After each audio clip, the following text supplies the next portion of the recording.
साथियों, आप सभी का इस प्लेटफॉर्म पर स्वागत है। यहाँ पर हम लोग आगामी झारखंड पीसीएस 2024 की जो प्रारंभिक परीक्षा होनी है, उसके लिए हम लोग जो है, जो झारखंड आयोग के द्वारा जो पूर्व में परीक्षाएं कराई गई हैं और उन परीक्षाओं में जो भी आपके जीएस के प्रश्न पूछे गए हैं, उन प्रश्नों को हम लोग जो है यहाँ पर अध्यायवार जो है यहाँ पर उसको देख रहे हैं। और इसी कड़ी में हम लोग जो है आज के वीडियो में हम लोग ज्योग्राफी वाला जो सेक्शन है उसको कवर करेंगे। अभी तक हम लोग हिस्ट्री का सेक्शन जो है वो कवर कर चुके हैं, ठीक है। तो आज की वीडियो में हम लोग जो है ज्योग्राफी का जो पोर्शन है, दो पोर्शन में है, भारत का भूगोल और विश्व का भूगोल। तो आज की वीडियो में हम लोग जो है ज्योग्राफी के तहत भारत के भूगोल समेत जो भी प्रश्न पूछे गए हैं विभिन्न परीक्षाओं में झारखंड की, उन परीक्षाओं के प्रश्नों को यहाँ पर हम लोग देखेंगे। तो चलिए प्रारंभ करते हैं। देखिए, पहला प्रश्न है कि भारतीय मानक समय एवं ग्रीनविच माध्य समय के बीच कितने समय का अंतर है? तो यह 5.5 घंटे या 5 घंटे 30 मिनट का अंतर है। देखिए, भारतीय मानक समय एवं ग्रीनविच माध्य समय के बीच 5.5 घंटे का अंतर है। भारतीय मानक समय रेखा 88.5 डिग्री, यहाँ प्रतिशत लिखा है 88.5 डिग्री पूर्वी यमुनोत्तर जो कि प्रयागराज के निकट नैनी से गुजरती है। नैनी हो गया, आपका मिर्जापुर हो गया, यहाँ से गुजरती है। यह संपूर्ण भारत के लिए मानक समय प्रधान यमुनोत्तर रेखा 0 डिग्री देशांतर को माना गया है, ठीक है। जो आपका जो ग्रीनविच रेखा है वो आपका जो 0 डिग्री वाला वो कहाँ से गुजरती है? लंदन से। और जो आपका ग्रीनविच रेखा है और इसके बीच भारतीय मानक समय के बीच में 5.5 घंटे का अंतर पाया जाता है, मतलब हम लोग 5.5 घंटा आगे रहते हैं। आगे बढ़ते हैं। अंडमान निकोबार द्वीप समूह में द्वीपों की संख्या कितनी है? तो यह कितनी है? यहाँ पर 220, लगभग 220 छोटे बड़े द्वीप हैं, ठीक है। और ध्यान रखिएगा 10 डिग्री जो चैनल है, 10 डिग्री चैनल अंडमान द्वीप को निकोबार द्वीप से अलग करने का कार्य करता है। अगला है, निम्न में से भारत के किस भाग में सामान्यतः प्रवाल द्वीप या एटॉल्स पाए जाते हैं? तो कहाँ पर? आपके लक्षद्वीप, जो लक्षद्वीप के निकट या लक्षद्वीप का जो निर्माण है वो प्रवाल व्यक्तियों से हुआ है, ठीक। आगे बढ़ते हैं। अगला है कि निम्नलिखित में से कौन सा महीना श्रीनगर में सबसे गर्म होता है? तो इन 4 महीनों में से सबसे गर्म जो होता है आपका जुलाई का महीना जो है श्रीनगर में सबसे गर्म होता है। देखिए, ये श्रीनगर में गर्म मौसम 22 मई से लेकर 2 अक्टूबर तक रहता है, जिसका औसत दैनिक उच्च तापमान 78 डिग्री फ़ारेनहाइट से ऊपर होता है। श्रीनगर में वर्ष का सबसे गर्म महीना जुलाई है, जिसका औसत अधिकतम तापमान 84 डिग्री फ़ारेनहाइट और न्यूनतम तापमान 66 डिग्री फ़ारेनहाइट होता है। अगला है, अंडमान एवं निकोबार द्वीप समूह का रॉस द्वीप दिसंबर 2018 में किसके नाम पर रखा गया? तो ये जो रॉस द्वीप का नाम जो है सुभाष चंद्र बोस के नाम पर रखा गया है। देखिए, प्रधानमंत्री नरेंद्र मोदी ने दिसंबर 2018 में अंडमान निकोबार द्वीप समूह के 3 द्वीपों का नाम बदलने की घोषणा की। रॉस द्वीप का नाम बदल करके नेताजी सुभाष चंद्र बोस द्वीप किया गया। नील द्वीप का नाम बदलकर शहीद द्वीप और हैवलॉक द्वीप का नाम बदल करके स्वराज द्वीप कर दिया गया। अगला है, भारत का पूर्वी सीमावर्ती राष्ट्र कौन सा है? पूर्वी मतलब जो पूर्व सीमा से लगा हुआ है, तो वो इन चारों में से म्यांमार है, ठीक है, आपका म्यांमार है। देखिए, जो बांग्लादेश और म्यांमार ये दोनों भारत के पूर्वी सीमावर्ती राष्ट्र हैं, जबकि भूटान हो गया, नेपाल है, चीन है, ये भारत के उत्तरवर्ती सीमा राष्ट्र हैं, ठीक है। अफगानिस्तान, पाकिस्तान भारत के उत्तर पश्चिम सीमावर्ती राष्ट्र हैं। अगला है, कर्क रेखा कहाँ से नहीं गुजरती? देखिए, कर्क रेखा जो है आपकी 23.5 डिग्री जो नॉर्थ रेखा है, ये भारत के 8 राज्यों से गुजरती है। ये 8 राज्य कौन से हैं? यदि आप पश्चिम से पूर्व की तरफ चलें तो सबसे पश्चिम में आपको गुजरात है। गुजरात, राजस्थान, मध्य प्रदेश, छत्तीसगढ़, झारखंड, पश्चिम बंगाल, त्रिपुरा और मिजोरम, इन 8 राज्यों से गुजरती है। तो आप इन में 8 में से देखिए कौन सा राज्य नहीं है यहाँ पर? तो मिजोरम त्रिपुरा से गुजरती है, परंतु मणिपुर से नहीं गुजरती। तो यहाँ पे सी ऑप्शन हो जाएगा, ठीक है, सी ऑप्शन हो जाएगा। आगे बढ़ते हैं। निम्नलिखित जोड़ों में से कौन सा जोड़ा सही नहीं है? तो देखिए, भारत का कुल क्षेत्रफल कितना? 3.28 मिलियन वर्ग किलोमीटर है, सही है। भारत का अक्षांशीय विस्तार 8 डिग्री 4 मिनट उत्तरी से लेकर के 37 डिग्री 6 मिनट उत्तरी तक है। वहीं भारत का जो देशांतरीय रेखांशीय या देशांतरीय विस्तार जो है वो 68 डिग्री 7 मिनट से 7 मिनट पूर्वी से लेकर के 97 डिग्री 25 मिनट पूर्वी है। ये भी सही है। भारत में राज्यों की संख्या कितनी है? वर्तमान में भारत में राज्यों की संख्या 28 है और केंद्र शासित प्रदेश कितने हैं? 8 हैं। अगला है, भारत का वह कौन सा स्थान है जहां बंगाल की खाड़ी, अरब सागर तथा हिंद महासागर मिलते हैं? तो ये है आपका कन्याकुमारी। कन्याकुमारी तमिलनाडु का वह स्थान है जहां पर बंगाल की खाड़ी, अरब सागर, हिंद महासागर मिलते हैं। कन्याकुमारी को ब्रिटिश काल में केप कमोरिन के नाम से जाना जाता था। इस स्थान से सूर्यास्त एवं सूर्योदय का मनोरम दृश्य दिखाई देता है। अगला है क्षेत्रफल की दृष्टि से भारत का विश्व के देशों में कौन सा स्थान है, तो 7वां स्थान है। विश्व का 7वां सबसे बड़ा जो है देश है। यदि देखें सबसे बड़ा देश कौन सा है क्षेत्रफल में, रशिया है, दूसरे पे कनाडा है, तीसरे पे चीन है, चौथे पे संयुक्त राज्य अमेरिका है, पांचवें पे ब्राजील, छठे पे ऑस्ट्रेलिया, सातवें पे आपका भारत आता है। अगला है भारत का एक राज्य जिससे होकर के कर्क रेखा गुजरती है। कर्क रेखा गुजरती है तो देखिए कर्क रेखा हमने पहले ही बात की कि 8 राज्यों से गुजरती है। वो 8 राज्य कौन से हैं, गुजरात, राजस्थान, मध्य प्रदेश, छत्तीसगढ़, झारखंड, पश्चिम बंगाल, त्रिपुरा और मिजोरम। तो इसमें से देखिए कौन सा है, इन चारों में से आपका झारखंड है जहां से गुजरती है, तो डी ऑप्शन हो जाएगा। भारत की तटरेखा की कुल लंबाई लगभग कितनी है, भारत की तटरेखा की कुल लंबाई यदि आप देखें, देखिए कितनी है, भारत के द्वीपों सहित समुद्र तट की कुल लंबाई वो 7,516.6 किलोमीटर है, जबकि भारत की स्थलीय सीमा की लंबाई 15,200 किलोमीटर है। तो यहाँ पे देखें तट रेखा की पूछा है तो 7,000 कितना है, 7,516.6, तो यह कहीं पर ही नहीं दिएगा। यदि आप नियर अबाउट मानेंगे तो आप 8,000 वाले को मान सकते हैं। ठीक है, आगे चलते हैं। अगला है निम्न में से कौन सा भारतीय राज्य भूटान के साथ सीमा नहीं बांटता है, भूटान के साथ।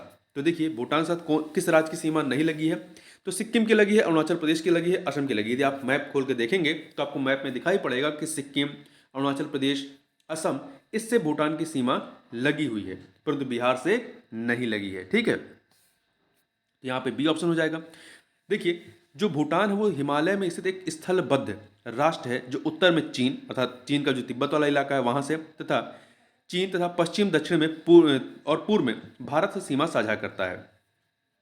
भारत के कौन कौन से राज्य इससे सीमा साझा करते हैं, असम, अरुणाचल प्रदेश, पश्चिम बंगाल और सिक्किम।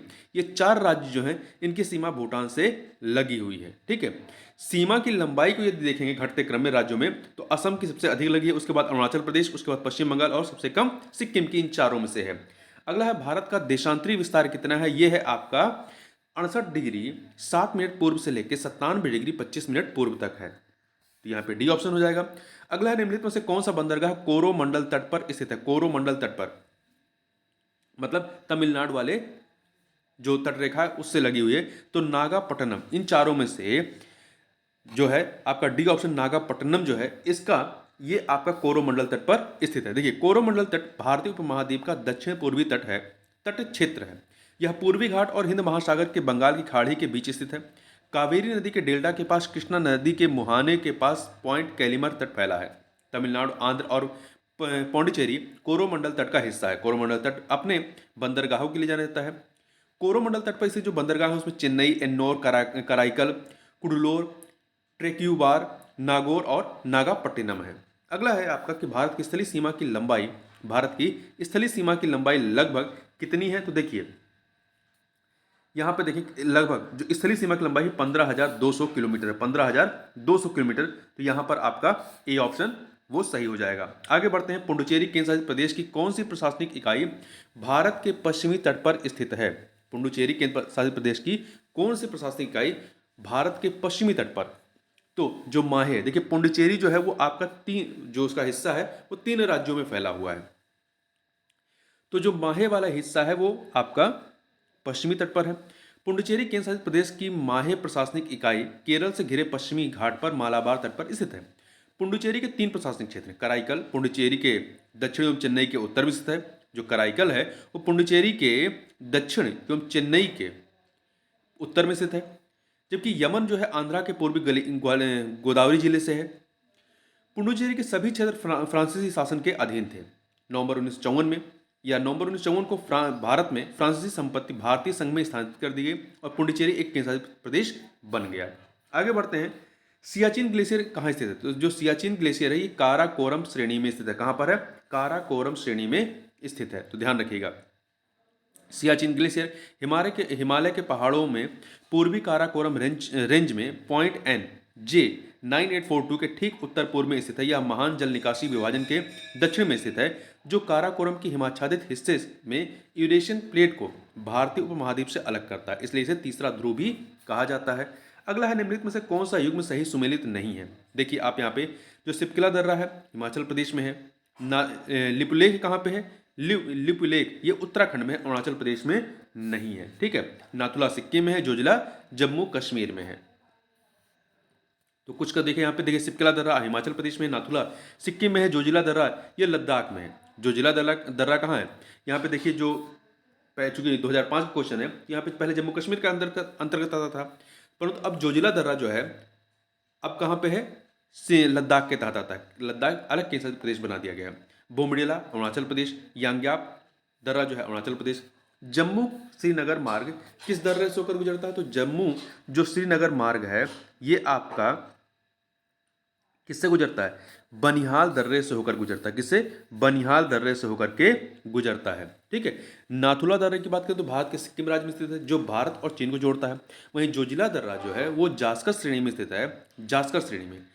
इससे श्रीनगर से लेह का मार्ग गुजरता है। शेहतांग दर्रा कुल्लू घाटी हिमाचल प्रदेश को लाहौल और स्पीति से जोड़ता है। शेहतांग नहीं, रोहतांग दर्रा है ये, ठीक है, गलत लिखा हुआ है। रोहतांग दर्रा कुल्लू घाटी हिमाचल प्रदेश को लाहौल और स्पीति से जोड़ता है, जो आगे लेह तक पहुंच प्रदान करता है। भारत के कुल भूमि क्षेत्रफल का लगभग कितने प्रतिशत क्षेत्र जो है वो पठारी है, तो 27.7% क्षेत्र जो है वो क्या है, पठारी है। जबकि 43% मैदानी क्षेत्र है और 10.7% क्षेत्र पर पर्वत हैं और 18.6% क्षेत्र पर पहाड़ियां हैं। ठीक है, 10.7 पे पहाड़ हैं और 18.6 पर पहाड़ियां हैं। अगला है ग्रेट हिमालय की ऊंचाई कितनी है। ग्रेट हिमालय की ऊंचाई जो है 8,850 मीटर है। महान हिमालय या ग्रेट हिमालय या हिमाद्री हिमालय या हिमाद्री हिमालय की सबसे उन्नत अविच्छिन्न एवं सुदूर उत्तरी श्रेणी है। इसका अभ्यंतर आर्कियन शैलों से बना है, जिसके पार्श्व में कायांतरित अवसादी शिलाएं पाई जाती हैं। बस इतना याद रखिए।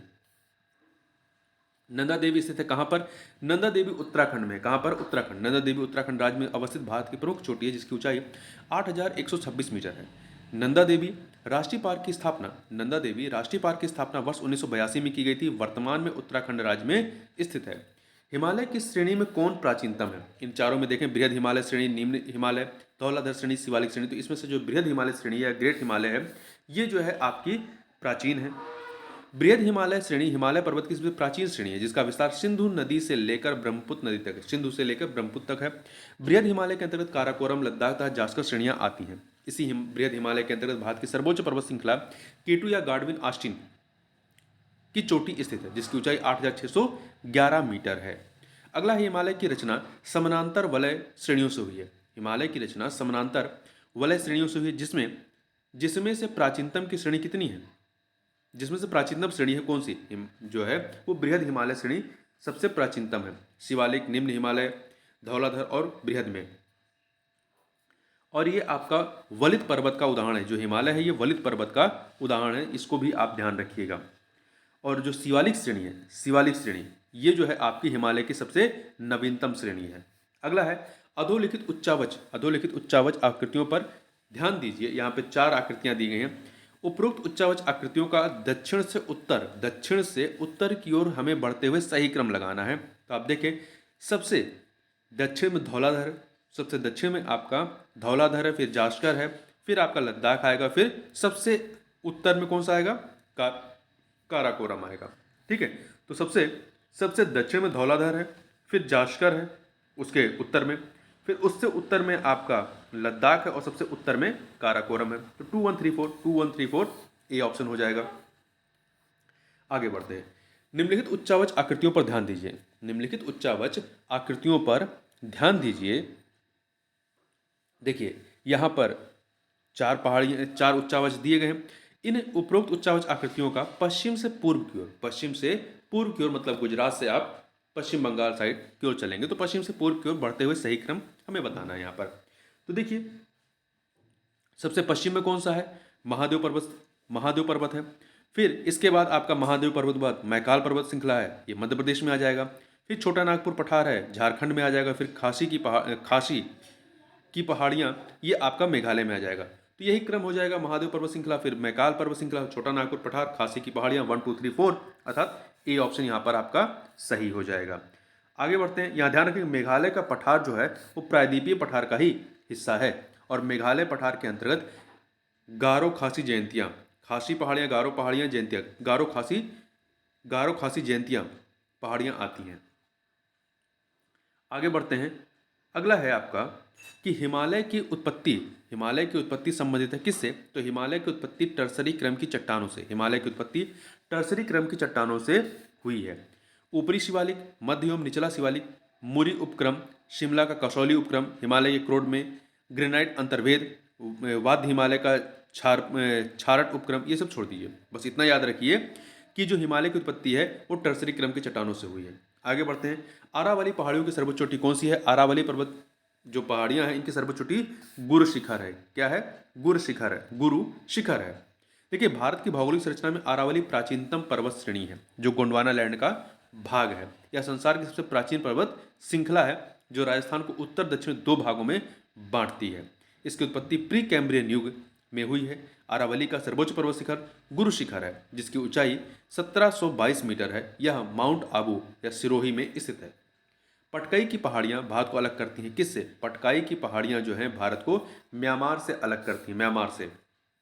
ये पूर्वी हिस्से में फैला हुआ है। पटकाई की पहाड़ियां भारत को म्यांमार से अलग करती हैं। पटकाई बूम पूर्वांचल हिमालय की 4 पहाड़ियों में से एक है। अन्य 3 है नागा पहाड़ियां, मणिपुर पहाड़ियां और मिजो पहाड़ियां। ठीक है, तो पटकाई बूम मुख्य रूप से अरुणाचल प्रदेश और म्यांमार की सीमा में स्थित है। अगला है नीलगिरी पहाड़ियां कहाँ स्थित है? नीलगिरी पहाड़ियां आपकी पश्चिमी घाट में, कहाँ पर? पश्चिमी घाट में स्थित है। नीलगिरी की पहाड़ियां पश्चिमी घाट पर स्थित है। यह पूर्वी एवं पश्चिमी घाट का मिलन बिंदु है। यह पूर्वी एवं पश्चिमी घाट का मिलन बिंदु है जो आपकी नीलगिरी पहाड़ियां कर्नाटक, केरल और तमिलनाडु राज्यों के त्रिसंयोजन पर स्थित है। नीलगिरी पहाड़ी की सबसे ऊंची चोटी कौन सी है? डोडा बेटा। दक्षिण भारत की सबसे ऊंची चोटी अन्नामुडी है। ठीक है, दूसरे नंबर की डोडा बेटा है। आगे चलते हैं। निम्नलिखित में से कौन सी घाटी लघु हिमाचल में स्थित है? कौन सी घाटी लघु हिमाचल में स्थित है? हिमाचल श्रेणी अर्थात लघु या मध्य हिमालय, ये यहाँ पे बात कर रहे हैं। तो कांगड़ा घाटी जो है वो लघु हिमाचल में स्थित है। तो सी ऑप्शन हो जाएगा। आगे बढ़ते हैं। कैलाश पर्वत निम्न से किस क्षेत्र में स्थित है? कैलाश पर्वत जो है आपका तिब्बत में, कहां पर है? तिब्बत में स्थित एक पर्वत श्रेणी है। यह ट्रांस हिमालय क्षेत्र में स्थित है। ट्रांस हिमालय क्षेत्र में इसके पश्चिम तथा दक्षिण में, इसके पश्चिम में आपका मानसरोवर तथा दक्षिण में आपका राकस्ताल झील स्थित है। देखिए, हिंदू धर्म में कैलाश पर्वत को भगवान शिव का निवास स्थान माना जाता है। आगे बढ़ते हैं। अंडमान और निकोबार द्वीप समूह इस पर्वत श्रृंखला के डूबे हुए हिस्से हैं। किसके डूबे हुए हिस्से हैं? तो ये जो हैं अराकान योमा के डूबे हुए हिस्से हैं। ठीक है, भारत के किस राज्य में मैकाल श्रृंखला स्थित है? मैकाल पर्वत श्रृंखला जो है आपका कहाँ पे? छत्तीसगढ़ में। कहाँ पर है? छत्तीसगढ़ में। मैकाल पर्वत श्रृंखला भारत के छत्तीसगढ़ राज्य में स्थित है।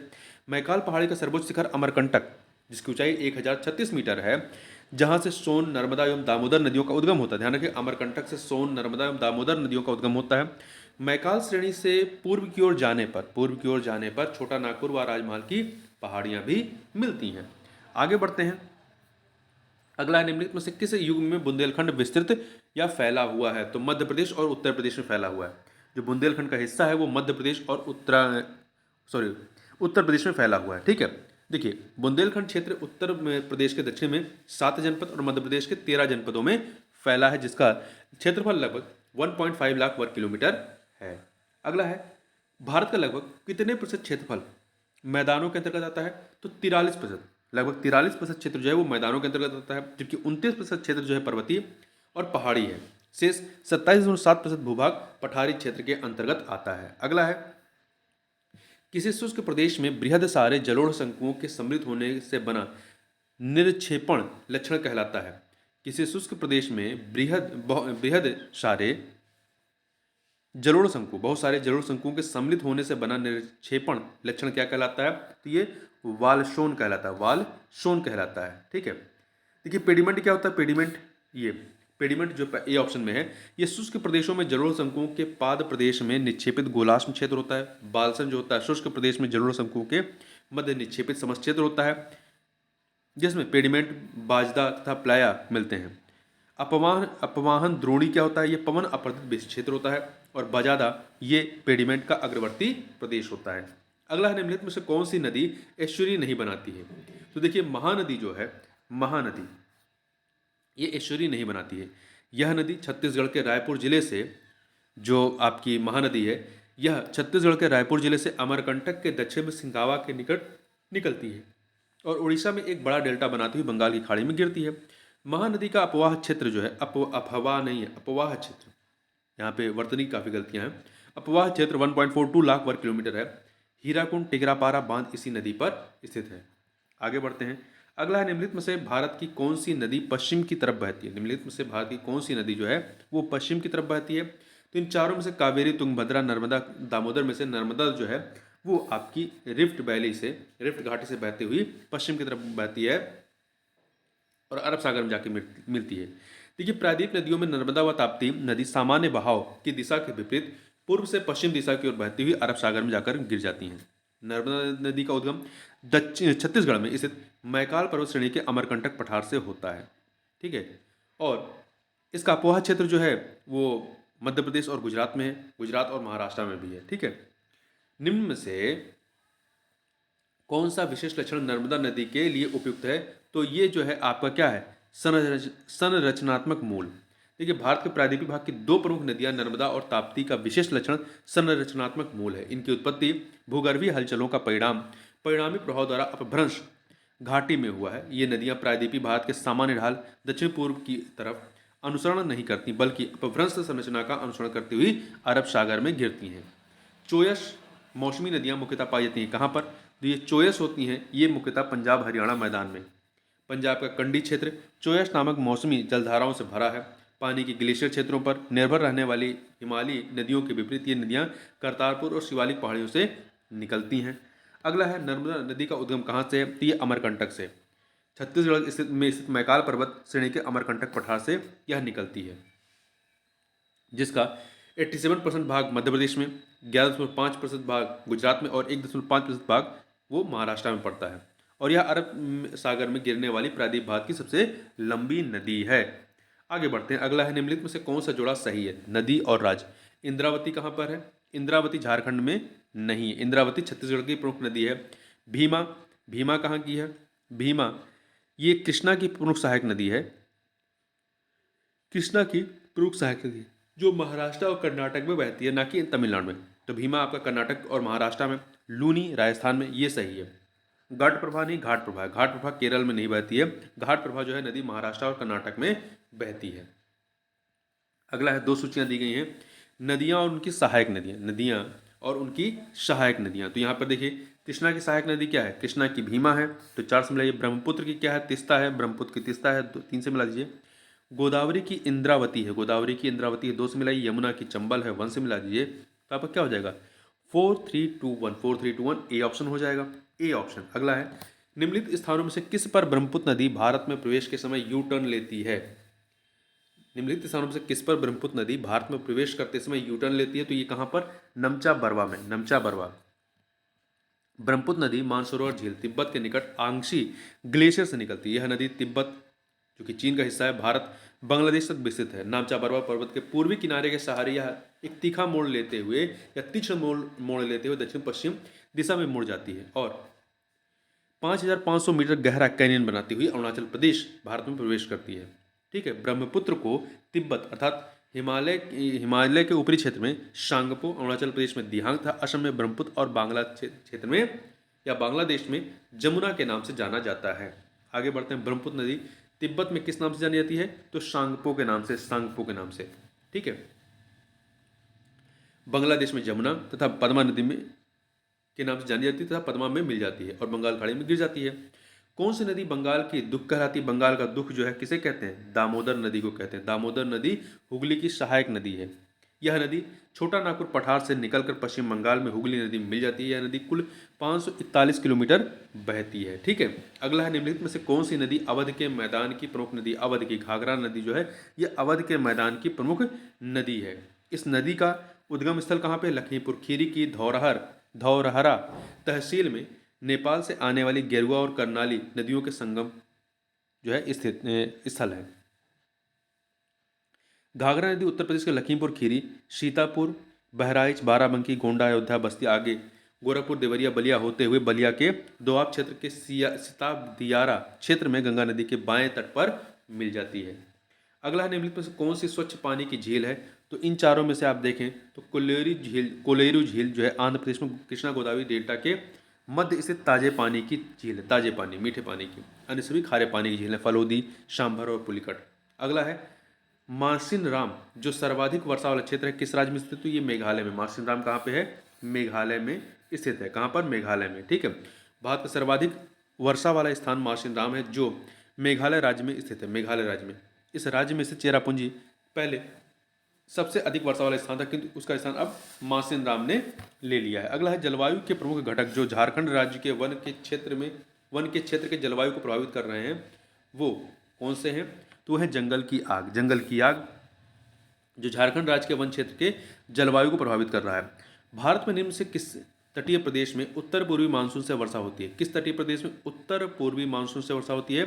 तो ये कोरोमंडल तट में उत्तर पूर्वी मानसून से वर्षा होती है। भारत में कोरोमंडल तटीय प्रदेश में उत्तर पूर्वी मानसून से वर्षा होती है। भारत में कोरोमंडल तट के मैदान का विस्तार कुमारी अंतरीप से लेकर पुलिकट झील व कृष्णा नदी डेल्टा तक लगभग 675 किलोमीटर की लंबाई व 100 किलोमीटर की चौड़ाई में विस्तृत है। मुख्यतः इसका विस्तार तमिलनाडु राज्य में है। कोरोमंडल तट पर वर्षा मुख्यतः उत्तर पूर्वी मानसून या लौटते हुए मानसून या बंगाल खाड़ी से जो जलवाष्प ग्रहण करता है उससे वर्षा होती है। अगला है दंडकारण्य भारत के किस भाग में से? दंडकारण्य जो है यह आपके भारत के पूर्वी हिस्से में स्थित है। ठीक है, भारत के पूर्वी भाग में यह विस्तृत जंगलों वाला क्षेत्र है जो आधुनिक छत्तीसगढ़ राज्य के पूर्वी दक्षिणी भाग के साथ ही महाराष्ट्र, तेलंगाना व उड़ीसा के निकटवर्ती क्षेत्रों को सम्मिलित करता है। अगला है भारतीय वानिकी अनुसंधान संस्थान कहाँ है? तो भारतीय वानिकी अनुसंधान संस्थान आपका देहरादून में, उत्तराखंड के देहरादून में स्थित है। भारतीय वानिकी अनुसंधान संस्थान देहरादून में स्थित है। वन अनुसंधान संस्थान देहरादून ने 1878 में स्थापित वन विद्यालय के रूप में इसकी शुरुआत होती है। आगे चलते हैं। वर्तमान में से डीम्ड विश्वविद्यालय का दर्जा प्राप्त है। ठीक है, अगला है भारत में उचित पारिस्थितिकी संतुलन बनाए रखने के लिए कितनी भूमि वनाच्छादित होने की सिफारिश की गई है? तो 33%। कितनी?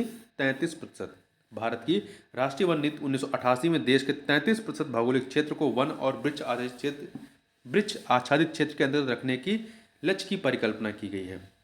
अगला निम्नलिखित भारत के राज्यों में से कौन सा राज्य सर्वाधिक वनाच्छादित है? तो इन चारों में से जो है आपका मिजोरम वो सर्वाधिक वनाच्छादित है। जो वन स्थिति रिपोर्ट 2021 है उसके अनुसार सर्वाधिक आपका कहाँ पर? मिजोरम में 84.53%, अरुणाचल में 76.63 है, मेघालय में 76% है, अरुणाचल में 79.63। आगे बढ़ते हैं। भारत के वन स्थिति रिपोर्ट 2019 के अनुसार किस राज्य में सबसे बड़ा वन क्षेत्र है?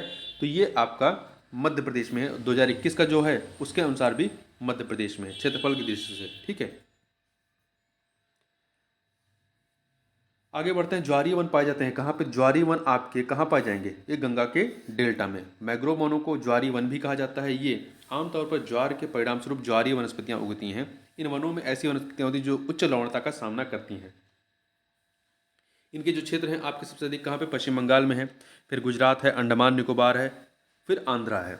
आगे बात करते हैं भारत में अपलावी वन डिल्यूवियल फॉरेस्ट कहाँ पाए जाते हैं? तो ये आपके सुंदरवन में। अपलावी वन या मैंग्रोव वन जो होते हैं वो सुंदरवन में पाए जाते हैं। इस प्रकार के वन दलदली मिट्टी में उगने के कारण जल सहन की अधिक क्षमता रखते हैं। गंगा और ब्रह्मपुत्र के डेल्टा में सुंदरी वृक्ष की अधिकता के कारण इस क्षेत्र को सुंदरवन भी कहा जाता है।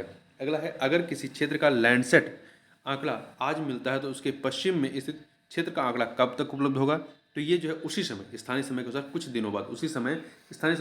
दिनों बाद मिलता है। तो सी ऑप्शन हो जाएगा। अगर किसी क्षेत्र का लैंडसेट आंकड़ा आज मिलता है तो उसके पश्चिम में स्थित क्षेत्र का आंकड़ा उसी समय स्थानीय समय के अनुसार कुछ दिन बाद उपलब्ध होगा, क्योंकि पृथ्वी पश्चिम से पूर्व की ओर घूम रही है। अगला है national centre for disaster management NCDM कहाँ स्थित है? तो यह जो है आपका कहाँ पर? नई दिल्ली में स्थित है। National centre for disaster management NCDM या राष्ट्रीय आपदा प्रबंधन संस्थान नई दिल्ली में स्थित है। राष्ट्रीय आपदा प्रबंधन संस्थान जो 1995 में राष्ट्रीय आपदा प्रबंधन केंद्र के नाम से गठित हुआ। राष्ट्रीय आपदा प्रबंधन प्राधिकरण की स्थापना 2006 में आपदा अधिनियम 2005 के तहत की गई थी। इसमें प्रधानमंत्री, अध्यक्ष और 9 अन्य सदस्य होंगे और इसमें एक सदस्य को उपाध्यक्ष पद दिया जाएगा। आगे बढ़ते हैं। निम्न से कौन सा आपदा के बाद का उपाय है? कौन सा आपदा के बाद का? तो देखिए, योजना और नीतियां, पूर्व चेतावनी, क्षेत्रीकरण, ये सभी पहले की है। परंतु बाद का उपाय क्या है? पुनर्निर्माण। ठीक है, पुनर्निर्माण है। देखिए आगे बढ़ते हैं। राष्ट्रीय आपदा प्रबंधन प्राधिकरण का गठन कब किया गया? इसका गठन 2005 में, सन 2005 में भारत सरकार ने आपदा प्रबंधन अधिनियम लागू किया, जिसमें प्रधानमंत्री की अध्यक्षता में राष्ट्रीय आपदा प्रबंधन प्राधिकरण एनडीएमए और राज्यों के लिए मुख्यमंत्रियों की अध्यक्षता में राज्य आपदा प्रबंधन प्राधिकरण के विनिर्माण की परिकल्पना की गई, ताकि भारत में आपदा प्रबंधन के लिए समग्र और एकीकृत कार्यविधि लागू की जाए। भारत के प्रधानमंत्री की अध्यक्षता में एनडीएमए भारत में आपदा प्रबंधन के लिए शीर्ष निकाय है। आगे बढ़ते हैं। अगला है, भारत में मृदा अपक्षय की समस्या संबंधित है किससे? तो यह जो है आपका अतिशय वर्षा और अतिचारण से। मृदा अपक्षय की जो समस्या है वो अतिशय वर्षा और अतिचारण से, अर्थात डी ऑप्शन हो जाएगा, बी एंड डी। ठीक है। लेगुस्ट्रीन डिपॉजिट कश्मीर जिसे कोरबा कहा जाता है, वो मशहूर है किसके लिए? वो आपके केसर की खेती के लिए मशहूर है। कश्मीर घाटी में हिमोड़ निक्षेप द्वारा निर्मित संरचना को करेवा या कोरबा कहते हैं। यह केसर की खेती के लिए अधिक प्रसिद्ध है। ठीक है। अगला है, विंध्य क्षेत्र में किस प्रकार की मिट्टी पाई जाती है? विंध्य क्षेत्र में जो है आपकी लाल मिट्टी पाई जाती है। विंध्य क्षेत्र में लाल मिट्टी पाई जाती है। इस मिट्टी का निर्माण जलवायु परिवर्तनों के परिणाम स्वरूप रवेदार एवं कयांतरित शैलों के विघटन एवं वियोजन से होता है। लौह ऑक्साइड की उपस्थिति के कारण इसका रंग लाल होता है। यह मिट्टी प्रायद्वीपीय भारत, मध्य प्रदेश, झारखंड, पश्चिम बंगाल, दक्षिणी उत्तरी प्रदेश, छत्तीसगढ़ और राजस्थान के कुछ क्षेत्रों में पाई जाती है। नवीन मृदा के अवसाद के जमा होने को क्या कहते हैं? नवीन मृदा के अवसाद के जमा होने को क्या कहते हैं? खादर कहते हैं। ठीक है। नवीन जलोढ़ मिट्टी जिसे खादर भी कहा जाता है, प्रत्येक साल बाढ़ द्वारा लाई गई मिट्टी होती है। खादर मिट्टी बांगर मिट्टी की अपेक्षा अधिक उपजाऊ होती है, जबकि बांगर जो होती है वो पुरानी मिट्टी होती है जिसका उपजाऊपन कम हो चुका होता है। ठीक है। यहाँ पर बाढ़ का पानी नहीं पहुंच पाता है। अगला है, तो खादर और बांगर याद रखिएगा, कंफ्यूजन होता है। खादर नवीन होता है, बांगर पुराना होता है। ठीक है। भारत में कौन सा मृदा प्रारूप लोहे का अतिरेक होने के कारण बंजर होता जा रहा है? कौन सा मृदा प्रारूप लोहे का अतिरेक होने के कारण बंजर होता जा रहा है? तो यह है लेटेराइटिक या लेटेराइट मिट्टी। ठीक है। देखिए लेटेराइट मिट्टी उन क्षेत्रों में पाई जाती है जहां पर भारी वर्षा होती है। इस क्षेत्र में भारी वर्षा तथा उच्च तापमान के कारण तीव्र निस्क्षालन होता है, जिस कारण मिट्टी का रंग पक्की हुई ईंट के समान लाल हो जाता है, जिससे इसमें पानी सोखने की शक्ति कम हो जाती है और यह मिट्टी उर्वराहीन हो जाती है। इस मिट्टी का मुख्य क्षेत्र जो है वो प्रायद्वीपीय पठार का पूर्वी भाग, मेघालय की पहाड़ी क्षेत्र, राजमहल की पहाड़ी क्षेत्र में इस मिट्टी का विस्तार पाया जाता है। अगला, भारत में निम्नलिखित में से कौन सा मृदा प्रारूप लोहे का अतिरेक होने का अनवर होता जा रहा है? लेटेराइट, वही अभी हमने बात की। पौडजोल क्या है? पौडजोल ये कोणधारी वन प्रदेशों में पाई जाने वाली मिट्टी होती है, ये पौडजोल होती है। पौडजोल को राख मिट्टी भी कहा जाता है। इस मिट्टी में जैविक पदार्थ है, चूना पत्थरों की कमी होती है। जैविक पदार्थ और चूना पत्थरों की कमी होती है। इस प्रकार की मिट्टी में अम्लीय तत्वों की प्रधानता होती है। यह मिट्टी मुख्यतः कोणधारी वन प्रदेशों में पाई जाती है। अगला है, भारतीय मैदानों की पुरानी जड़ों मिट्टी जानी जाती है किस रूप में? तो ये भांगर नहीं बांगर होती है। ठीक है, बांगर। प्राचीन जलोढ़ को बांगर कहते हैं, जिसमें कंकड़ व कैल्शियम कार्बोनेट भी होता है। यह मैदानी भागों का वह उच्च भाग है जहां सामान्यतः बाढ़ का पानी नहीं पहुंच पाता है और पुरानी जलोढ़ों से निर्मित बांगर प्रदेश कंकड़ व रेत अधिक मात्रा में पाए जाते हैं, जबकि जो नवीन वाली जलोढ़ मिट्टी होती है उसे क्या कहते हैं? खादर कहते हैं। अगला है, निम्न से कौन सा कथन जो है भारत की लेटराइट मृदा के संदर्भ में सत्य है? तो यहाँ पर दो कथन दिए गए हैं, तो देखिए कौन सा सत्य है ये बताना है। पहला, लेटेराइट मृदा उच्च ताप और भारी वर्षा वाले क्षेत्र में विकसित होते हैं, सही है। लेटेराइट मृदा जैविक या ह्यूमस समृद्ध होती हैं, वह पश्चिम बंगाल व असम और उड़ीसा में पाई जाती है, कथन आपका गलत है। तो यहाँ पर आपका जो पहला कथन है वो सही है, दूसरा कथन आपका गलत है, इसलिए सी ऑप्शन हो जाएगा, केवल वन सत्य है। देखिए, लेटेराइट मृदा उष्ण कटिबंधीय प्रदेशों में पाई जाती है जहाँ का तापमान उच्च व वर्षा की मात्रा अधिक होती है। इस प्रकार की मिट्टी में कहवा, काजू, चावल, कपास, चाय, रबर, सिनकोना, गेहूं आदि की खेती की जाती है। यह मिट्टी भारत में पूर्वी तथा पश्चिमी घाट के पहाड़ों के सीमावर्ती क्षेत्र, बिहार की राजमहल पहाड़ियाँ, कर्नाटक, केरल, उड़ीसा तथा असम राज्य के कुछ भागों में पाई जाती है। अगला है, निम्नलिखित में से कौन सा तट कृष्णा नदी डेल्टा से लेकर गंगा नदी के डेल्टा तक विस्तृत है? तो देखिए, कृष्णा नदी डेल्टा से लेकर गंगा नदी डेल्टा तक जो काकीनाड़ा तट है, काकीनाड़ा तट, ये यहाँ तक विस्तृत है। गंगा एवं कृष्णा के डेल्टा के बीच स्थित उत्तरी सरकार एक उन्मज्जन के तट है जिसे काकीनाडा तट कहते हैं। ठीक है। अगला है, गांधी सागर डैम का निर्माण किस नदी पर हुआ? गांधी सागर डैम का निर्माण जो है वो आपका महानदी पर हुआ है, महानदी पर। गांधी सागर बांध का निर्माण चंबल नदी पर किया गया। किस पर किया गया है? चंबल नदी पर किया गया है। एक सेकंड, ये यहाँ पर गलत हो गया, चंबल नदी, डी ऑप्शन है। गांधी सागर बांध का निर्माण चंबल नदी पर किया गया। गांधी सागर बांध मध्य प्रदेश के मंदसौर जिले में स्थित है। गांधी सागर बांध का निर्माण की आधारशिला 7 मार्च 1954 को प्रधानमंत्री पंडित जवाहरलाल नेहरू द्वारा रखी गई थी। अगला है, निम्नलिखित बांधों में एक सिंचाई के लिए नहीं है। कौन सा एक जो है सिंचाई के लिए नहीं है? तो देखिए आपका भवानी सागर, कृष्णा सागर, भाखड़ा नंगल, ये सिंचाई के लिए, परंतु शिव समुद्रम जो है ये सिंचाई के लिए नहीं है। शिव समुद्रम बांध का मुख्य उद्देश्य जल विद्युत उत्पादन है। यह कावेरी नदी पर स्थित एक जलप्रपात है, जबकि शेष सिंचाई संबंधित हैं। भवानी सागर भवानी नदी पर बनाया गया है, ठीक है। यह भवानी नदी भी जो है कावेरी की सहायक है। अगला है तुंगभद्रा बहुउद्देशीय परियोजना। तुंगभद्रा बहुउद्देशीय परियोजना निम्नलिखित राज्यों में से किसका संयुक्त उद्यम है? तुंगभद्रा तुंगभद्रा कर्नाटक और आंध्र प्रदेश का। देखिए तुंगभद्रा बहुउद्देशीय परियोजना कर्नाटक और आंध्र प्रदेश राज्यों का संयुक्त उपक्रम है, जिसके तहत सिंचाई, जल विद्युत उत्पादन, बाढ़ नियंत्रण और सूखा निवारण हेतु तुंगभद्रा नदी के पानी का उपयोग किया जाता है। दामोदर घाटी निगम की स्थापना कब हुई थी? दामोदर घाटी निगम की स्थापना कब हुई थी? 1948 में। 1948। अमेरिकी टेनेसी नदी परियोजना के आधार पर भारत में दामोदर घाटी निगम की स्थापना 1948 में हुई थी। इससे लाभान्वित राज्य झारखंड तथा पश्चिम बंगाल है। भारत सरकार ने 1948 में एक कानून द्वारा दामोदर घाटी की सर्वांगीण उन्नति करने हेतु दामोदर घाटी निगम की स्थापना की थी। अगला है, चंबल घाटी के खड्डों के निर्माण का कारण निम्नलिखित में से किस प्रारूप का अपर्दन है? तो ये अवनालिका अपर्दन है। किसका है? अवनालिका अपर्दन है। अगला है आपका, देखिए थोड़ा सा यहाँ ध्यान रखिएगा कि भारत में मालवा के पठार में से चंबल नदी का वह क्षेत्र अवनालिका अपर्दन से सर्वाधिक प्रभावित क्षेत्र है। अलियार, ईशापुर और कंशावती अलियार, ईशापुर और कंशावती किस प्रकार समान है? तो ये जो है जल भंडार, अलियार, ईशापुर और कंशावती ऐसे नाम है जिसमें जल भंडार समान है। अलियार जलाशय कहाँ है? तमिलनाडु के कोयम्बटूर जिले में पोलाची शहर के पास है, ठीक है। ईशापुर बांध महाराष्ट्र के हिंगोली जिले में है, पेनगंगा नदी पर एक मिट्टी से भरा बांध है। कांक्षबाती जलाशय जो है ये आपका कहाँ का है? ये पश्चिम बंगाल का है। आगे बढ़ते हैं, निम्नलिखित में से कौन सा धातु खनिज नहीं है? कौन सा धातु जो है वो खनिज नहीं है? हेमेटाइट, बॉक्साइट, जिप्सम और लिमोनाइट में जो आपका जिप्सम ये धातु खनिज नहीं है, ठीक है। जिप्सम जो है, देखिए हेमेटाइट ये लौह धातु का अयस्क है, बॉक्साइट एल्युमिनियम का है, लिमोनाइट ये लौह अयस्क का है। ये धातुएं खनिज के अंतर्गत आती हैं, जबकि जिप्सम जो है खनिज धातु के अंतर्गत नहीं आता है। भारत में एलॉय स्टील या मिश्र धातु स्टील का सबसे बड़ा उत्पादक निम्नलिखित में से कौन सा है? तो ये आपका दुर्गापुर है। दुर्गापुर कहाँ पे? पश्चिम बंगाल में।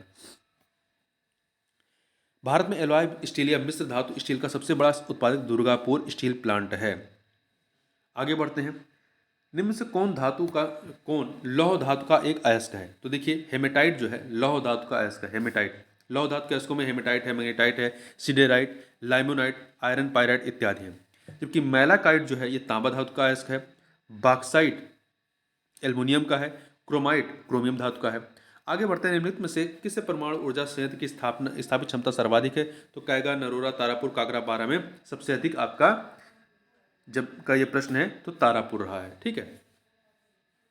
वर्तमान में यदि देखें कुंडनकुल्लम जो है तमिलनाडु का, इसकी जो क्षमता है वो सर्वाधिक है, जो कि प्रश्न में आपका दिया नहीं गया है।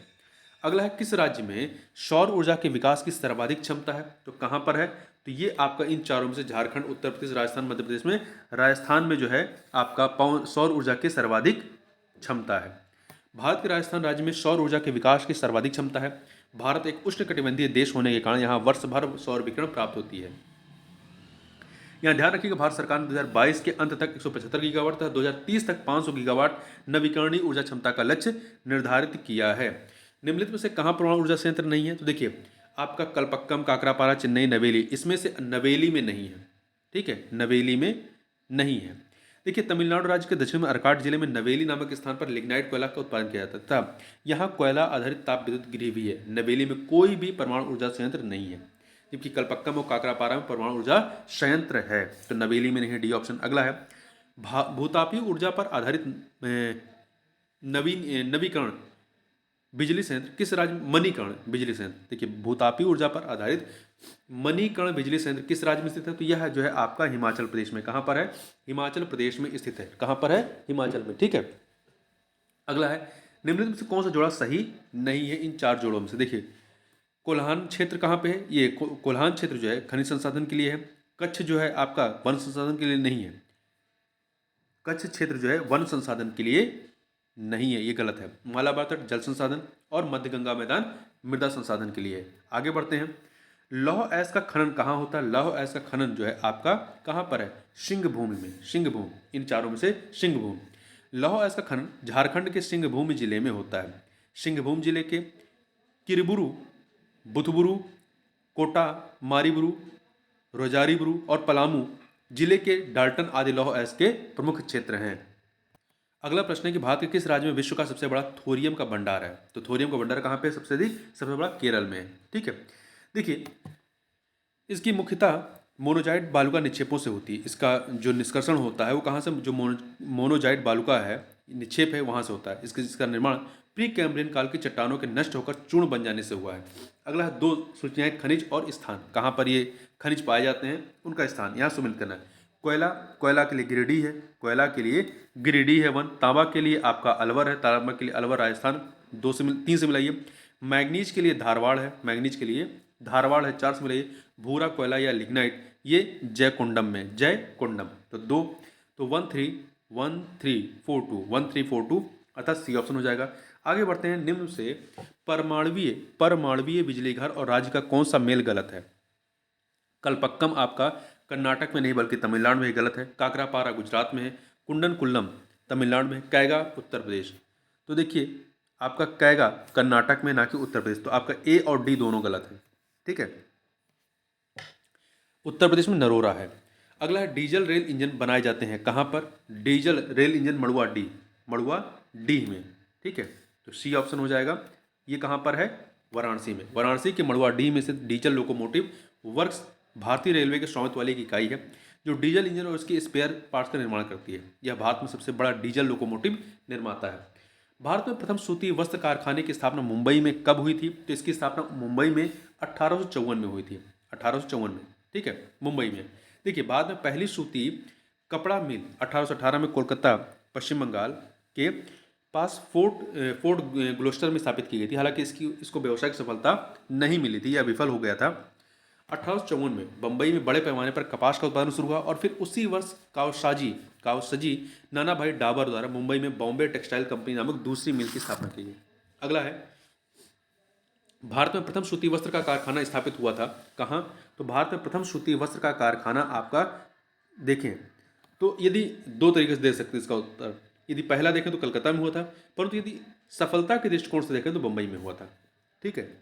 अगला है, निम्नलिखित में से कौन सा जोड़ा सही है क्षेत्र और मुख्य आर्थिक क्रियाकलाप के दृष्टिकोण से। लद्दाख आपका सूती वस्त्र उद्योग के लिए नहीं है, दंडकारण जूट की कृषि के लिए नहीं है, उत्तरी बिहार चीनी उद्योग के लिए ये सही है, ठीक है। रॉयल सीमा चाय के बागान के लिए नहीं है, तो यहाँ पर आपका सी वाला सही है। भारत का प्रथम उर्वरक संयंत्र कहाँ लगाया गया था, तो ये आपका सिंदरी में। भारतीय उर्वरक निगम के द्वारा वर्ष 1951 में 1951 में झारखंड के धनबाद जिले के सिंदरी में सार्वजनिक क्षेत्र के अंतर्गत सिंदरी रासायनिक उर्वरक कारखाने की स्थापना की गई, जो भारत के सार्वजनिक क्षेत्र का पहला कारखाना है। इसमें नाइट्रोजन फास्फेट तथा अमोनियम सल्फेट का उत्पादन होता है। यह दामोदर नदी के किनारे स्थित है। अगला है, बोकारो इस्पात संयंत्र का निर्माण हुआ था किसके सहयोग से, तो बोकारो इस्पात संयंत्र इसका निर्माण रूस के उस समय सोवियत संघ था, तो रूस के सहयोग से स्थापित किया गया था। यह झारखंड राज्य में है, ठीक है। यहाँ उत्पादन वर्ष 1972 से प्रारंभ हुआ था। यह कारखाना भारतीय इस्पात प्राधिकरण के अंतर्गत कार्य करता है। भारत के किस राज्य में सड़कों का घनत्व सर्वाधिक है, तो भारत के केरला में सड़कों का घनत्व जो है वो सर्वाधिक है, तो ध्यान रखिएगा। देखिए वर्तमान में हमारा देश जो है संयुक्त राज्य अमेरिका के बाद विश्व की दूसरी सबसे बड़ी सड़क प्रणाली वाला देश है। राष्ट्रीय राजमार्गों की सर्वाधिक लंबाई वाले 5 राज्यों में नंबर 1 पे महाराष्ट्र, दूसरे पे उत्तर प्रदेश है, तीसरे पे राजस्थान, चौथे पे मध्य प्रदेश और फिर कर्नाटक है। भारतीय रेलवे द्वारा बनाया जा रहा है ईस्टर्न डेडिकेटेड फ्रेट कॉरिडोर भारतीय रेलवे द्वारा बनाया जा रहा है ईस्टर्न डेडिकेटेड फ्रेट कॉरिडोर जोड़ेगा किसको? तो यह जो है लुधियाना और डानकुनी को जोड़ेगा। दनकुनी है, डानकुनी नहीं, दनकुनी है। लुधियाना पंजाब में है और दनकुनी पश्चिम बंगाल में है। अगला है भारत का बृहत्तम प्राकृतिक बंदरगाह। प्राकृतिक बंदरगाह की बात कर रहे हैं तो ये आपका मुंबई है। ठीक है, मुंबई है। अगला है भारत में वायु परिवहन। भारत में वायु परिवहन कब प्रारंभ हुआ? 1911 में। कब प्रारंभ हुआ? 1911 में प्रारंभ हुआ। सर्वप्रथम इलाहाबाद से नैनी तक वायुयान से डाक ले जाया गया था। 1 अप्रैल 1995 को तत्कालीन राष्ट्रीय विमानपत्तन प्राधिकरण और तथा भारतीय अंतर्राष्ट्रीय विमानपत्तन प्राधिकरण का विलय कर भारतीय विमानपत्तन प्राधिकरण का गठन संसद के एक अधिनियम के द्वारा किया गया। अगला है प्रथम शाकनाशी का विश्व में उत्पादन किस नाम से हुआ था? 2,4-D। 2,4-D है। 2,4 डाई क्लोरोफेनोक्सी एसिटिक एसिड है। शाकनाशक ऐसे रसायन या कीटनाशक होते हैं जिनका प्रयोग कृषि क्षेत्र में अवांछित खरपतवारों को नष्ट करने के लिए प्रयोग किया जाता है। अधिकतर शाकनाशक पौधे के प्राकृतिक हार्मोन की नकल कर उनकी वृद्धि को अवरोधित करते हैं, जो शाकनाशक होते हैं। अगला है मैक्रोनी गेहूं का वनस्पतिक नाम क्या है? इसका वनस्पतिक नाम है ट्रिटिकम ड्यूरम। ट्रिटिकम ड्यूरम है। ठीक है। पास्ता बनाने के लिए ड्यूरम सबसे बेहतर गेहूं माना जाता है, जो मैक्रोनी गेहूं होता है। इस प्रजाति के गेहूं में प्रोटीन, ग्लूटेन के अलावा स्वाद आदि सारे तत्व मौजूद होते हैं। इस प्रजाति को जबलपुर से जवाहरलाल नेहरू कृषि विश्वविद्यालय के अनुसंधान केंद्र द्वारा तैयार किया गया था। अगला है मक्का, आलू, गन्ना, पेड़ी मूंग फसल चक्र उदाहरण है। मक्का, आलू, गन्ना, मूंग फसल चक्र उदाहरण है किसके? ये 2 वर्षीय फसल चक्र के उदाहरण हैं। देखिए, किसी निश्चित क्षेत्रफल पर निश्चित अवधि के लिए भूमि की उर्वरता को बनाए रखने के उद्देश्य से फसलों का बदल कर उगाने की प्रक्रिया को फसल चक्र कहते हैं। जैसे कि पहले मक्का, फिर आलू, फिर गन्ना, फिर उसमें मूंग की फसल लगाना। निम्नलिखित में से कौन सी फसल मृदा को नाइट्रोजन से भरपूर कर देती है? तो मटर की फसल जो होती है वो मृदा को नाइट्रोजन से भरपूर कर देती है। ठीक है। दलहनी फसलें मुख्यतः लेगुमिनियस कुल में आती हैं, जो वायुमंडल के नाइट्रोजन का स्थिरीकरण अपनी जड़ों के माध्यम से पृथ्वी के अंदर करती हैं, जिससे पृथ्वी में नाइट्रोजन की पूर्ति हो जाती है। आगे बढ़ते हैं। यूरिया खाद से पौधों को कौन सा तत्व मिलता है? यूरिया से जो है आपका नाइट्रोजन मिलता है। क्या मिलता है? नाइट्रोजन। पीली क्रांति का संबंध किससे? पीली क्रांति का संबंध जो है वो आपका किससे? तिलहन से। तिलहन जिसमें दालें होती हैं, मतलब तेल होता है। देखिए, इस क्रांति को 1986 में पीली क्रांति को प्रारंभ किया गया था। 1986 में। इनमें से भारत के किस राज्य में देवनी नस्ल के मवेशी पाए जाते हैं? तो देवनी नस्ल के जो है ये भारत के महाराष्ट्र में, कहाँ पर? भारत के महाराष्ट्र राज्य के लातर एवं नांदेड़ जिले के दक्षिण पश्चिम क्षेत्रों में पाई जाती है। देवनी भारवाहक मवेशियों की एक भारतीय नस्ल है। अगला है भारत में सर्वाधिक दूध देने वाली बकरी की नस्ल कौन सी है? तो यह है जमुना पारी। कौन सी है? जमुना पारी। इसे निर्धनों की कामधेनु भी कहते हैं। इसके दूध में आयरन और पोटेशियम की प्रचुर मात्रा होती है, जिससे इसका दूध तपेदिक दिखा था। टीबी, अल्सर एवं अतिसार के मरीजों के लिए बहुत लाभदायक होता है। भारत में बकरी की सबसे बड़ी संख्या दुकाजी नस्ल जमुना पारी है, जो न केवल सर्वाधिक दूध देती है बल्कि मांस के लिए उत्तम नस्ल मानी जाती है। भारत की दुधारू बकरियों की नस्लें जमुना पारी, बरबरी, बीतल तथा जकराना है। केंद्रीय बकरी अनुसंधान संस्थान मखदूम उत्तर प्रदेश के मथुरा में स्थित है। अगला है निम्न में से किस क्षेत्र में जल का उपयोग भारत में सर्वाधिक है? तो आपका कृषि क्षेत्र में सर्वाधिक है। कृषि क्षेत्र में सर्वाधिक है। ठीक है। भारत में वैश्विक ताजे जल का स्रोत मात्र 4% है, जबकि हमारे पास जो जनसंख्या है वैश्विक आबादी का 16% है। अगला है इनमें से कौन सी खरीफ की फसल नहीं है? कपास, मूंगफली, मकई, सरसों में खरीफ की फसल कौन सी नहीं है? तो देखिए, इसमें देखिए कपास हो गया, जूट है, अरहर है, मूंग है, लोबिया है, मूंगफली है, सोयाबीन, तिल, सूरजमुखी, सनई, धान, ज्वार, बाजरा, मक्का इत्यादि खरीफ की फसलें हैं। जबकि जो सरसों होता है, सरसों ये आपकी रबी की फसल में आता है। सरसों है, गेहूं है, चना, मटर। ठीक है। अगला है चावल की खेती के लिए आदर्श जलवायु परिस्थितियाँ क्या हैं? तो इसके लिए 100 सेंटीमीटर से ऊपर वर्षा और 25 सेंटीग्रेड से ऊपर तापमान होना चाहिए। आगे बढ़ते हैं।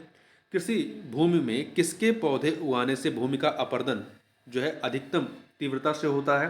तो शोरधम के पौधे उगाने से भूमि का अपरदन अधिकतम तीव्रता से होता है।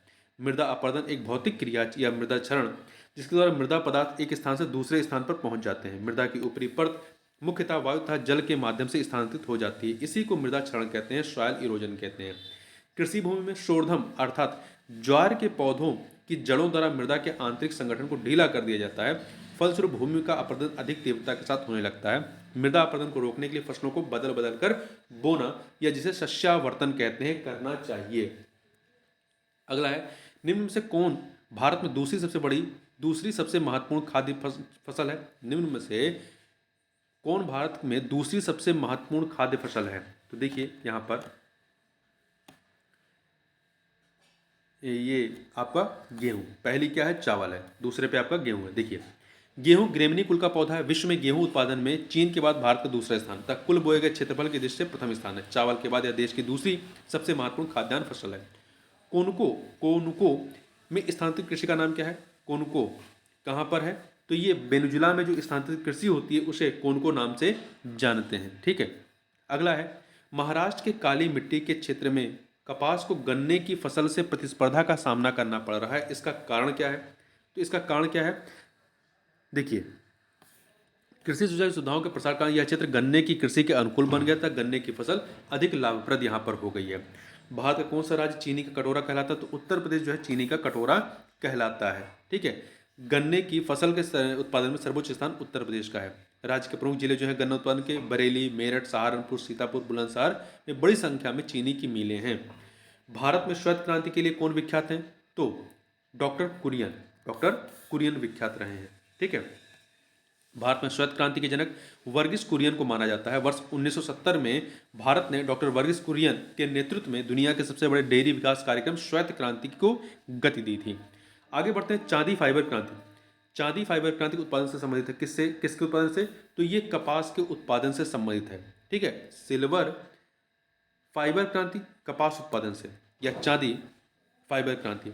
पीली क्रांति तिलहन से है। श्वेत क्रांति दुग्ध से है। रजत क्रांति अंडा और पोल्ट्री से है। हरित क्रांति अनाज से है। गोल्ड क्रांति आलू से है। गुलाबी क्रांति प्याज और झींगा उत्पादन से है। अगला है, भारत में निम्न से कौन पशुधन का सबसे बड़ा भाग है? पशुधन का सबसे बड़ा भाग आपका बकरी है। ठीक है। 20वीं पशुधन गणना 2019 की रिपोर्ट के अनुसार देश में कुल पशुधन आबादी 535.78 मिलियन है, जो पशुधन रिपोर्ट 2012 से 4.6% अधिक है, जिसमें 148.88 मिलियन बकरी है। अर्थात देश में पशुधन का सबसे बड़ा भाग क्या है? बकरी है। अगला है, साहेबगंज स्थित मल्टी मॉडल कार्गो टर्मिनल किस राष्ट्रीय जलमार्ग पर अवस्थित है? साहेबगंज स्थित मल्टी मॉडल कार्गो टर्मिनल ये राष्ट्रीय जलमार्ग नंबर 1 पर है। साहेबगंज है कहाँ पे? झारखंड में। तो साहेबगंज स्थित मल्टी मॉडल कार्गो टर्मिनल राष्ट्रीय जलमार्ग 1 जो गंगा नदी पर है स्थित है। साहेबगंज में मल्टी मॉडल टर्मिनल झारखंड और बिहार के उद्योगों को वैश्विक बाजार के लिए खोलेगा और जलमार्ग के माध्यम से भारत नेपाल कार्गो कनेक्टिविटी प्रदान करेगा। अगला है, इनमें से किस राज्य में सबसे अधिक अनुसूचित जनजातियों की जनसंख्या है? तो इन चारों में से अरुणाचल प्रदेश, सिक्किम, मध्य प्रदेश, झारखंड में मध्य प्रदेश में सर्वाधिक अनुसूचित जनजातियां हैं। ठीक है। तो देखिए भारत में अनुसूचित जनजातियों की सबसे अधिक जनसंख्या मध्य प्रदेश में है। जनगणना 2011 के अनुसार मध्य प्रदेश में अनुसूचित जनजाति की जनसंख्या वहां की टोटल जनसंख्या का 21.1% है। अगला है, निम्नलिखित किन शासित प्रदेशों में से औंज जनजाति के लोग किसमें निवास करते हैं? तो ये अंडमान निकोबार द्वीप समूह में औंज जनजाति के लोग निवास करते हैं। और यहाँ पर अन्य जो हैं औंज है, ओंग, जारवा, निकोबारी, सेंटिनेली, अज्रमानी और सैंपन आदि जनजातियाँ निवास करती हैं। अगला है, खानाबदोश जनजाति के लोग सर्वाधिक किस क्षेत्र में पाए जाते हैं? तो खानाबदोश जनजाति के लोग सर्वाधिक शुष्क क्षेत्र में पाए जाते हैं। कहाँ पर? शुष्क क्षेत्र में पाए जाते हैं। सोम्पेन जनजाति किस क्षेत्र में पाई जाती है? सोम्पेन जनजाति जो है ये निकोबार द्वीप समूह में पाई जाती है। निकोबार, यहाँ पर बी ऑप्शन हो जाएगा। माओरी जनजाति मुख्यतः पाई जाती है कहाँ पर? तो माओरी आपकी कहाँ पर? न्यूजीलैंड में। माओरी जनजाति न्यूजीलैंड में पाई जाती है। ये न्यूजीलैंड के पोलिनेशियन आदिवासी हैं। इनका मुख्य या प्रमुख व्यवसाय कृषि, आखेट व वन उत्पादों का संग्रह करना है। भारत में दूसरी सबसे बड़ी जनजाति कौन सी है? तो यहाँ पर दूसरी सबसे बड़ी जनजाति गोंड है। ठीक है, गोंड। देखिए गोंड भारत की दूसरी सबसे बड़ी जनजाति है। वर्ष 2011 की जनगणना के अनुसार गोंड की कुल आबादी 11.3 मिलियन है, जबकि भील जो है भारत की सबसे बड़ी जनजाति जिनकी आबादी लगभग 17 मिलियन है। ठीक है, 17 मिलियन। आगे बढ़ते हैं। टोंड जनजाति मुख्यतः कहाँ निवास करती है? टोंड या टोंडा जनजाति जो है ये आपकी कहाँ पर? तमिलनाडु में निवास करती है, मुख्यतः तमिलनाडु में। देखिए, भारतीय संविधान में मूल रूप से 212 जनजातियों को अनुसूचित जनजाति घोषित किया गया था। आगे बढ़ते हैं। भारत में सर्वाधिक जनजाति कौन सी है? तो सर्वाधिक जनजाति आपकी भील है। दूसरे नंबर पे गोंड है। अगला है, इनमें से किस शहर को दक्षिण भारत का मैनचेस्टर कहते हैं? दक्षिण भारत का तो जो कोयम्बटूर है, कोयम्बटूर तमिलनाडु में, इसको दक्षिण भारत का मैनचेस्टर कहते हैं। तमिलनाडु राज्य में स्थित कोयम्बटूर को दक्षिण भारत का मैनचेस्टर कहा जाता है। उत्तर प्रदेश में स्थित कानपुर को उत्तर भारत का मैनचेस्टर कहते हैं। भारतीय चारागाह एवं चारा अनुसंधान संस्थान कहाँ स्थित है? तो ये उत्तर प्रदेश के झांसी में अवस्थित है। कहाँ पर? झांसी में। जबकि केंद्रीय औषधि अनुसंधान संस्थान लखनऊ में और राष्ट्रीय आयुर्वेद संस्थान जयपुर में स्थित है। तो इस प्रकार से इस वीडियो में बस इतना ही। मिलते हैं नेक्स्ट वीडियो में, तब तक के लिए बहुत बहुत धन्यवाद।